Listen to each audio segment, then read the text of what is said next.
উদ্ভিদের প্রজনন চ্যাপ্টার থেকে সবচেয়ে গুরুত্বপূর্ণ টপিক হচ্ছে এই ছকটি, যেখানে নিষেকের আগে এবং পরে ডিম্বক এবং গর্ভাশয়ের যে পরিণতি আছে সেই পরিণতি নিয়ে আলোচনা করা হয়েছে। এইটা থেকে মেডিকেল ভর্তি পরীক্ষায় বিগত বছরগুলোতে 4 থেকে 5 বার বা তার বেশি কোশ্চেন চলে আসছে। এখন এটা নিয়ে আলোচনা করব। শুরু করি। প্রথমে আমরা 3টা জিনিস খেয়াল রাখবো। 1 গর্ভাশয়, 2 3 ডিম্বক, 2 ডিম্বক, 3 ডিম্বাণু বা এগ। এখন প্রথমটা আলোচনা করি। গর্ভাশয় পরিণত হবে কোথায়? ফলে। এখন যদি গর্ভাশয় ফলে পরিণত হয় তাহলে গর্ভাশয়ের প্রাচীর ফলেরও প্রাচীর, তাহলে ফলের প্রাচীর না বলে সেখানে আমরা বলতেছি কি ফল ত্বক। ঠিক আছে, ফল ত্বক। আর ডিম্বক হবে কি বীজ। গর্ভাশয় হবে ফল, ডিম্বক হবে বীজ। এইটা একটু খেয়াল রাখতে হবে, ডিম্বক হবে বীজ। ঠিক আছে, এই 3টা দাগাইছি না, এই 3টা অনেক সময় প্যাচ লাগবে তোমার, এই জন্য 3টা মার্ক করে দিছি। গর্ভাশয় ফল, ডিম্বক হবে বীজ এবং ডিম্বাণু হবে ভ্রূণ। এখন পরেগুলোতে আসি। ডিম্বকের বহিত্বক বা এক্সাইন হবে টেস্টা, ইনটাইন বা অন্তত্বক হবে কি টেগমেন।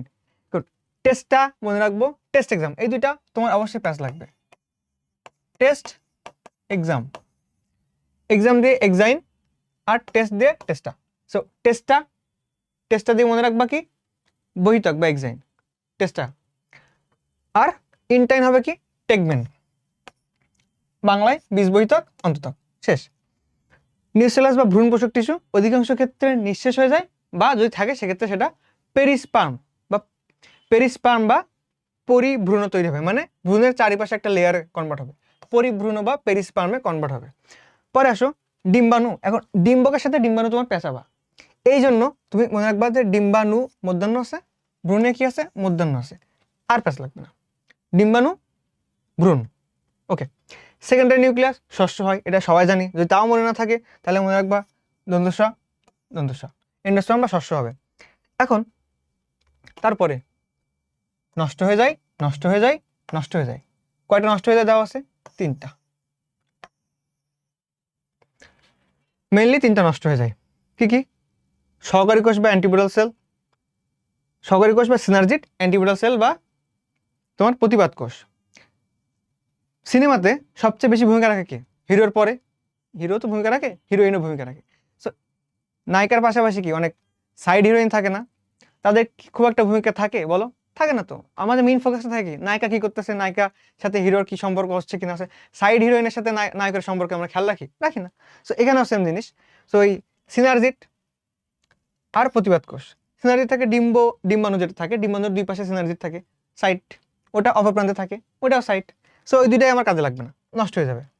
পরবর্তীতে আসছে এখানে ক্যালাজা বা ডিম্বক মূল বীজ মূলে কনভার্ট হতে পারে অথবা নষ্ট হয়ে যাবে। ঠিক আছে, নেক্সট হচ্ছে মাইক্রোপাইল। দেখো মাইক্রোপাইল বা ডিম্বক রন্ধ্র।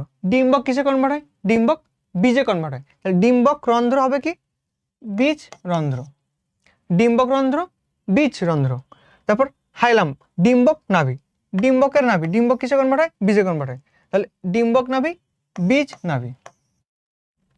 তারপর আছে ডিম্বক নাড়ি, এটা বীজের নাড়ি বলতে পারবো না বলে বলতে হবে বৃন্ত, শুধু এইটুকু, বা বীজের বোটা। শেষ, আমাদের ছক পড়া শেষ। তাহলে এই 3টা জিনিস একটু খেয়াল রাখবা, এই 3টা জিনিস রাখলে পরেগুলা ইজি হবে।